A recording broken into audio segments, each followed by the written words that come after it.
உங்கள் எண்ணெயில் எங்களுக்கும் கொடுங்கள். கொடுத்தா என்ன? திருச்சபையும் திருவிவிலியமும் நம்மை இல்லாதவரோடு பகிரத்தான் சொல்லுகின்றன. இன்றைய நற்செய்தியில் 5 பேர் வாய் திறந்து கேட்கிறார்கள், உதவி கேட்கிறார்கள். ஆனால் அவர்களுக்கு உதவி மறுக்கப்படுகிறது. நீங்களா இருந்தால் என்ன பண்ணியிருப்பீங்க? யூத முறைமைப்படி திருமண ஒப்பந்தம் செய்து கொண்டாலே திருமணம் முடிந்துவிட்டது என்று பொருள். ஆனால் இருவரும் இணைந்து வாழ மாட்டார்கள். மணமகன் தாங்கள் இருவரும் சேர்ந்து வாழ்வதற்கான இல்லத்தை கட்டவும் திருமண விருந்திற்கு தேவையான பொருள் ஈட்டவும் அவர் சென்று விடுவார். எப்பொழுது தான் தயார் என்று அவர் எண்ணுகிறாரோ அப்பொழுது திரும்பி வந்து மணமகளை தன் இல்லம் அழைத்து செல்வார். அவ்வாறு அவர் தன் மணமகளை அழைத்து செல்வதற்கு வருகின்ற பொழுது மிக பெரிய விருந்து ஒன்று நடக்கும். இவ்வாறு மணமகன் வரும்பொழுது அவரை வரவேற்க மணமகளின் தோழியர் விளக்குகளுடன் தயாராக இருப்பார்கள். மணமகன் வர காலம் தாழ்த்தவே அனைவரும் உறங்கி விடுகின்றார்கள். நள்ளிரவில் மணமகன் வருகிறார் என்ற குரல் ஒலித்ததும் அனைவரும் எழுந்து தங்கள் விளக்குகளை தயார்படுத்துகிறார்கள். அறிவிலிகள் தங்கள் விளக்குகள் அணைந்து கொண்டிருப்பதைக் கண்டு முன்மதியுடையோரை பார்த்து, உங்கள் எண்ணெயிலும் எங்களுக்கு கொஞ்சம் கொடுங்கள் என்று கேட்க அவர்கள் கொடுக்க மறுத்து, நீங்களே வணிகரிடம் போய் வாங்கிக் கொள்வதுதான் நல்லது. உங்களுக்கும் எங்களுக்கும் போதுமான அளவு இராமல் போகலாம் என அவர்களும் நள்ளிரவில் கடையை நோக்கி புறப்படுகிறார்கள். அந்நேரத்தில் தயார் நிலையில் இருந்தவர்கள் அனைவரும் மணமகனோடு திருமண மண்டபத்திற்குள் நுழைகிறார்கள். கதவும் அடைக்கப்பட்டு விட்டது. பிறகு மற்ற அந்த 5 தோழியரும் வந்து, ஐயா ஐயா, எங்களுக்கு கதவை திறந்துவிடும் என்று கேட்கிறார்கள்.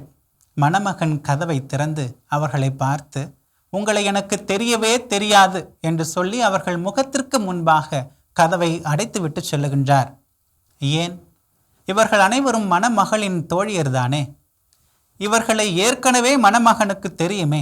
அப்படி இருந்தும் மணமகன் ஏன் அவர்கள் முகத்திற்கு முன்பாக நீங்கள் யாரென்றே எனக்கு தெரியாது என்று சொல்லி கதவை அடைத்துவிட்டு செல்கிறார் என்றால் இது விண்ணரசு எவ்வாறு இருக்கும் என்பதற்கு விளக்குவதற்காக சொல்லப்பட்டுள்ளது.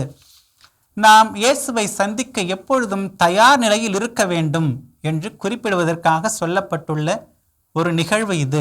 மத்தேயு எழுதிய நற்செய்தி 5வது அதிகாரம் 16 வாசிக்க கேட்கின்றோம். உங்கள் ஒளி மனிதர் முன் ஒளிர்க என்று. மத்தேயு எழுதிய அதிகாரம் 7வது அதிகாரம் 21 நாம் இவ்வாறு வாசிக்க கேட்கின்றோம். என்னை நோக்கி ஆண்டவரே ஆண்டவரே என சொல்பவரெல்லாம் விண்ணரசிற்குள் நுழைவதில்லை, மாறாக என் தந்தையின் திருவுளப்படி செயல்படுபவரே செல்வர் என்று. மத்தேயு எழுதிய அதிகாரம் 7வது அதிகாரம் 22 முதல் வாசிக்க கேட்கின்றோம். அந்நாளில் பலர் என்னை நோக்கி, ஆண்டவரே ஆண்டவரே, உம் பெயரால் நாங்கள் பேய்களை ஓட்டவில்லையா? உம் பெயரால் இறைவாக்கு உரைக்கவில்லையா? வல்ல செயல்கள் செய்யவில்லையா என்று அவர்கள் கூறுவார்கள். அதற்கு நான் அவர்களிடம், உங்களை எனக்கு தெரியவே தெரியாது, நெறிகேடாக செயல்படுவோரே, என்னை விட்டு அகன்று போங்கள் என்று வெளிப்படையாக அறிவிப்பேன் என்கிறார். என்னை நோக்கி ஆண்டவரே ஆண்டவரே என சொல்பவரெல்லாம் விண்ணரசிற்குள் செல்வதில்லை. அதே போல இந்த 5 பெண்மணிகளும் ஐயா ஐயா, எங்களுக்கு கதவை திறந்துவிடும் என்று கேட்கிறார்கள். ஆனால் இயேசு உங்களை எனக்கு தெரியவே தெரியாது என்று சொல்லி கதவை அடைத்து விடுகிறார்.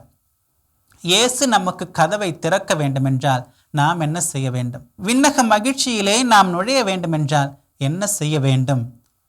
நாம் இயேசுவின் பணியை செய்வதில் அல்ல, நாம் இயேசுவை அறிந்திருப்பதில் அல்ல, இயேசு நம்மை நாம் யார் என அவர் அறிந்திருக்க வேண்டும். அறிந்திருந்தால்தான் வாருங்கள் என்று அவர் உள்ளே நமக்கு அழைப்பு கொடுப்பார். நாம் சொல்லிக்கொள்ளலாம், நாம் உம் பெயரால் பேய்களை ஓட்டவில்லையா, வல்ல செயல்கள் செய்யவில்லையா என்று. ஆனால் இயேசு சொன்ன வார்த்தை, நெறிகேடாக செயல்படுவோரே, உங்களை எனக்கு தெரியவே தெரியாது என்று குறிப்பிடுகிறார். இயேசு நம்மை அறிந்திருந்தால் நாம் விண்ணக மகிழ்ச்சியில் எப்பொழுதுமே இணைந்திருக்கலாம். அதற்கான அருளை வேண்டுவோம். ஆமென். இயேசுவுக்கே புகழ், இயேசுவுக்கே நன்றி. மரியே வாழ்க.